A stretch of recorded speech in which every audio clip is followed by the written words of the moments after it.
नमस्कार भारत के भाग्य विधाताओं, आप देख रहे हैं ओम इंटरटेनमेंट अड्डा और मैं हूं आपके साथ ओम प्रकाश। साथियों, आज हम लोग बात करेंगे एलएलबी की। तो जैसा कि साथियों आप सबको मालूम है कि जो एलएलबी अर्थात वकालत का कोर्स है साथियों, ये +2 के बाद भी किया जा सकता है और ग्रेजुएशन के बाद भी किया जा सकता है। +2 के बाद 5 साल का कोर्स होता है और ग्रेजुएशन के बाद 3 साल का कोर्स होता है साथियों। तो आज हम लोग महाराष्ट्र कॉमन एंट्रेंस टेस्ट के बारे में देखेंगे। ये एक एंट्रेंस एग्जाम का नाम है। इस एंट्रेंस एग्जाम के थ्रू आपको महाराष्ट्र के अंदर जितने भी गवर्नमेंट और प्राइवेट कॉलेज हैं उन कॉलेजों में एडमिशन मिलता है साथियों। तो ये वो ऐसे बच्चों के लिए है जिन लोगों का क्लेट में किसी कारणवश सिलेक्शन नहीं होता है साथियों, वैसे बच्चों के लिए दूसरा या तीसरा विकल्प हो सकता है साथियों। तो चलिए देखते हैं। पहले वहाँ पे साथियों इस एग्जाम के थ्रू 5 साल के कोर्स में भी एडमिशन मिलता है और 3 साल के कोर्स में भी एडमिशन मिलता है साथियों। तो सबसे पहले हम लोग 5 साल का कोर्स अर्थात +2 के बाद एलएलबी करने वाले बच्चों के लिए देखेंगे साथियों। तो ये फॉर्म आता है साथियों जनवरी महीना में, एग्जाम होता है मई महीना में। टोटल सीट की अगर बात करें साथियों 5 साल के कोर्स के लिए तो 11,000 के आसपास है। अगर 5 साल का टोटल कोर्स फी की अगर बात करें साथियों तो 25 से 50,000 है टोटल फीस साथियों 5 साल में। काफ़ी सस्ता है, खास करके गवर्नमेंट लॉ कॉलेज के लिए साथियों। प्राइवेट में ज़्यादा फीस देना पड़ सकता है साथियों। अगर एंट्रेंस एग्जाम का फी के बारे में बात करें साथियों तो 1,000। और जो लोग ST SC OBC कैटेगरी से बिलोंग करते हैं अर्थात, लेकिन ये डोमिसाइल वालों को फायदा मिलेगा। जो महाराष्ट्र के बच्चे हैं उनको रिजर्वेशन कैटेगरी का फायदा मिलेगा। बाकी अदर स्टेट वाले बच्चों को जनरल ट्रीट किया जाएगा साथियों। तो डोमिसाइल वाले वहाँ के महाराष्ट्र के कैंडिडेट को साथियों 800 रुपया लगेगा एग्जाम फी। अगर एक ड्यूरेशन की बात करें एग्जाम की तो 2 घंटे की पेपर होती है साथियों। यहाँ पे इसमें नेगेटिव मार्किंग नहीं है। फिर अगर प्लेसमेंट की बात करें साथियों तो 7 से 8 लाख रुपया जो है एवरेज पैकेज है साथियों, तो काफ़ी अच्छा है। अगर सिलेबस की बात करें साथियों तो 5 सेक्शन है इसमें। नंबर 1 लीगल एप्टीट्यूड या लीगल रीजनिंग, इसमें 32 क्वेश्चन पूछा जाता है 32 मार्क्स का साथियों। लीगल एप्टीट्यूड या लीगल रीजनिंग में पढ़ना क्या पड़ता है साथियों, इसमें भारत का संविधान, इसमें क्लास 11 और 12 के पॉलिटिकल साइंस का NCERT, फिर सुप्रीम कोर्ट के कुछ लैंडमार्क जजमेंट देखने पड़ते हैं साथियों। इसके अलावा IPC और CRPC पहले नाम हुआ करता था, अभी बदल गया है। BNS और BNSS की जो धारा है वो सारा चीज़ हमें देखना होता है। फिर जो है करंट अफेयर्स में कुछ जो हाल फिलहाल में बिल या एक्ट जो भी बने हैं, या जैसे आपके FCRA हो गया, नारी शक्ति वंदन अधिनियम हो गया, MMDR बिल हो गया, ये फास्ट ट्रैक कोर्ट हो गया, ये सारा चीज़ जो अभी करंट अफेयर्स का विषय है, न्यूज में चल रहा है ये सब साथियों। फिर अगर लॉजिकल या एनालिटिकल रीजनिंग की बात करें साथियों तो इसमें बेसिक फंडामेंटल के लिए आपको MK सिंह का बुक पढ़ना चाहिए। इसमें आपका बेसिक जो कॉन्सेप्ट है वो क्लियर होगा।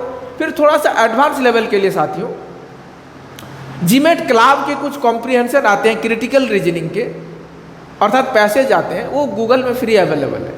वहाँ से 500-1000 अगर आप कॉम्प्रिहेंशन बना लेते हैं, पैसेज बना लेते हैं, 5-7 बार रिवीजन कर लेते हैं तो आपका तैयारी काफ़ी मुकम्मल हो जाएगा साथियों। हालांकि ये GMAT क्लाब जो है मुख्यतः GMAT एग्जाम, CAT और JET एग्जाम के लिए बनाया गया है साथियों। लेकिन अभी नया पैटर्न में क्वेश्चन इस तरह का पूछा जा रहा है जो कि काफ़ी हेल्पफुल है आपके LLB के एंट्रेंस एग्जाम के लिए। लेकिन उसमें 3 लेवल रहता है साथियों, ईजी, मॉडरेट और डिफिकल्ट वाला। तो हमारे LLB के एग्जाम के लिए खास करके ईजी और मॉडरेट लेवल वाले जो कॉम्प्रिहेंशन है वो यूजफुल है साथियों। फिर अगर GK GS करंट अफेयर्स की बात करें तो लूसेंट काफ़ी है साथियों। फिर डेली न्यूज़पेपर में आप जो है इंडियन एक्सप्रेस का विश्लेषण सुनते हैं और नोट करते हैं तो वो काफ़ी हो जाएगा साथियों। कोई एक मंथली मैगजीन भी पढ़िए। इंग्लिश लैंग्वेज के लिए साथियों वो उतना टफ नहीं रहता है, मॉडरेट लेवल का रहता है। SSC के लिए जैसे कोई जनरल इंग्लिश आता है लूसेंट का, वो भी काफ़ी रहेगा। अगर ग्रामर की बात करें साथियों तो अगर आप 9th-10th का हाई स्कूल लेवल का ऑक्सफोर्ड इंग्लिश ग्रामर पढ़ते हैं तो काफ़ी, खास करके हिंदी मीडियम के बच्चों के लिए तो बहुत ही अच्छा है साथियों ऑक्सफोर्ड इंग्लिश ग्रामर। फिर बेसिक मैथमेटिक्स में आप एरिथमेटिक सेक्शन देखिए, RS अग्रवाल या कोई भी दूसरा रेलवे लेवल का बुक पढ़ लीजिए क्योंकि आसान क्वेश्चन पूछा जाता है। एरिथमेटिक में लाभ, हानि, प्रतिशत, साधारण ब्याज, चक्रवृद्धि ब्याज, ये सब पूछा जाता है साथियों। Number system. अगर सेफ स्कोर की बात करें साथियों टोटल जो है 120 क्वेश्चन पूछा जाता है 120 नंबर का। अगर अदर स्टेट वालों के लिए बात करें साथियों, अगर हम लोग दूसरे राज्यों के लिए से जो है उनके लिए अगर आप गवर्नमेंट लॉ कॉलेज चाहिए मुंबई वाले, तो 120 में से 100 से 105 आपको कम से कम उतना स्कोर करना होगा। उससे नीचे करेंगे तो प्राइवेट कॉलेज मिलेगा, महंगा भी होगा, प्लेसमेंट भी नहीं मिल सकता है। फिर वहाँ के डोमिसाइल वाले महाराष्ट्र वाले बच्चों के लिए अगर 90-95 भी लाते हैं तो भी उनको गवर्नमेंट कॉलेज मिल जाता है साथ में। गवर्नमेंट कॉलेज में government law college Mumbai, ILS Pune, ये सारा कॉलेज जो है वो ज़्यादा मारामारी होता है साथी। वहाँ पे प्लेसमेंट, वहाँ का प्लेसमेंट रिकॉर्ड काफ़ी अच्छा है साथी। अब बात करते हैं साथियों 3 साल वाले LLB के लिए, अर्थात जो बच्चे ग्रेजुएशन के बाद करना चाहते हैं उनके लिए साथियों फॉर्म वही जनवरी महीना में आता है, एग्जाम अप्रैल महीना में होता है। फॉर्म का जो दाम होता है साथियों 1000, और अगर वहाँ के डोमिसाइल वाले हैं, महाराष्ट्र वाले बच्चे हैं, रिजर्व कैटेगरी वाले हैं तो 800 रुपया उनको लगता है साथियों। टोटल सीट की अगर बात करें साथियों तो 16,000 है। पहले वाला जो है 5 साल वाला कोर्स में 11,000 था साथियों, इसमें 16,000 है। फी की अगर बात करें साथियों गवर्नमेंट लॉ कॉलेज के लिए खास करके तो काफ़ी सस्ता है साथियों। 3 साल का कोर्स फी साथियों 30,000 है, यानी सालाना 10,000, बहुत ही सस्ता है साथियों। फिर साथियों अगर टाइम की बात करें एग्जाम का ड्यूरेशन तो 2 घंटे का पेपर होता है। एक क्वेश्चन के लिए 1 मार्क्स दिया जाता है, कोई नेगेटिव मार्किंग नहीं है साथियों, तभी इतना जो है स्कोर हाई जाता है। 99 परसेंटाइल, 99.5 परसेंटाइल स्कोर हो जाता है साथियों। इससे पता और एक चीज़ पता चलता है कि क्वेश्चन का डिफिकल्टी लेवल भी उतना नहीं रहता है जितना कि क्लेट या फिर CUT में रहता है साथियों। अगर प्लेसमेंट की बात करें साथियों तो 8 से 10 लाख का एवरेज पैकेज मिलता है, काफ़ी अच्छा है साथियों। प्लेसमेंट के नज़रिए से भी बहुत ही अच्छा कॉलेज है। अगर सिलेबस की बात करें साथियों, इसमें ग्रेजुएशन के बाद वाला में 3 साल के कोर्स में 4 सेक्शन रहता है जैसे साथियों।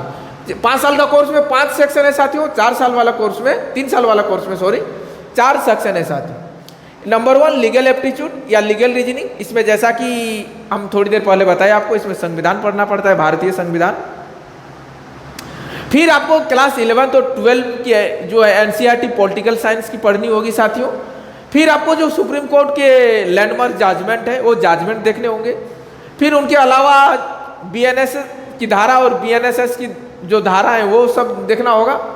फिर अभी जो हाल फिलहाल में न्यूज में है साथियों, जैसे FCR है, नारी शक्ति वंदन अधिनियम, fast track court, MMDR bill, ये सारा चीज़ साथियों देखना होगा, क्योंकि जो चीज़ अभी न्यूज में चल रहा है। 24 क्वेश्चन पूछा जाता है, 24 मार्क्स का। GK GS के लिए लुसेंट और डेली न्यूज़पेपर काफ़ी हो जाता है साथियों, उतना टफ क्वेश्चन नहीं पूछा जाता है। इजी लेवल या मॉडरेट लेवल का ही क्वेश्चन पूछा जाता है साथियों।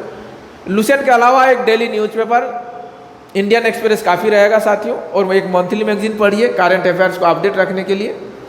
लॉजिकल और एनालिटिकल रीजनिंग के लिए वही MK सिंह पढ़िए, बेसिक और फंडामेंटल क्लियर करने के लिए, और थोड़ा सा स्टैंडर्ड अपना तैयारी को और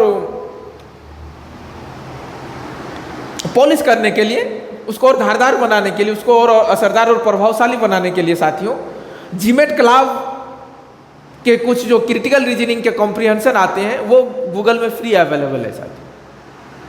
तो वहाँ पे अगर 1000 क्वेश्चन बनाते हैं तो बहुत अच्छी बात है, लेकिन 500-700 क्वेश्चन भी अगर आप 5-7 बार रिवीजन कर लेते हैं तो काफ़ी हो जाएगा साथियों।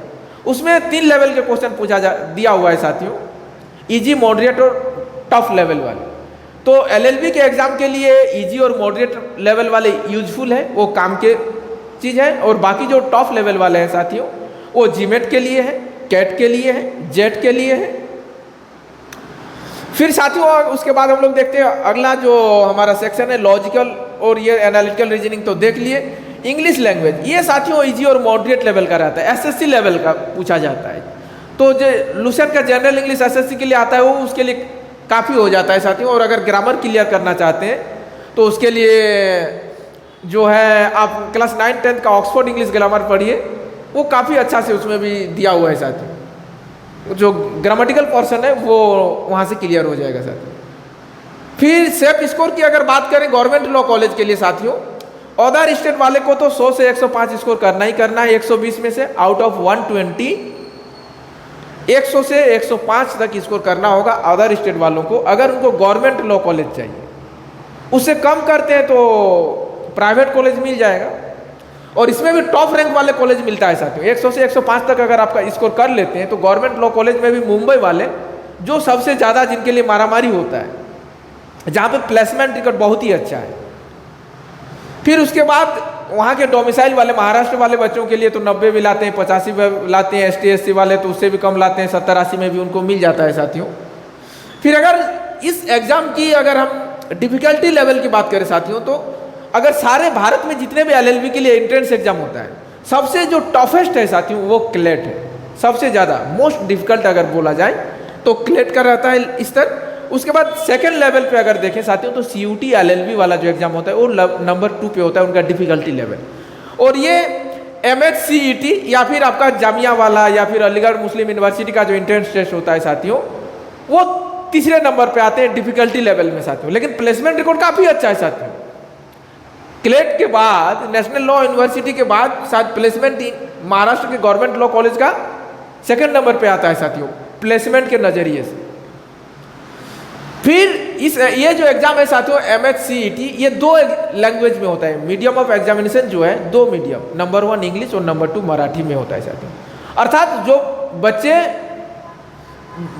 महाराष्ट्र के बाहर से साथियों उनको इंग्लिश में देना होगा, क्योंकि जाहिर सी बात है मराठी तो नहीं आती होगी बाहर के बच्चों को। तो आज का हमारा ये विश्लेषण आप लोगों को कैसा लगा कमेंट में जरूर बताइएगा। फिर मिलेंगे अगले एपिसोड में, तब तक आप लोग अपना और अपनों का ख्याल रखें जी। धन्यवाद, शुक्रिया।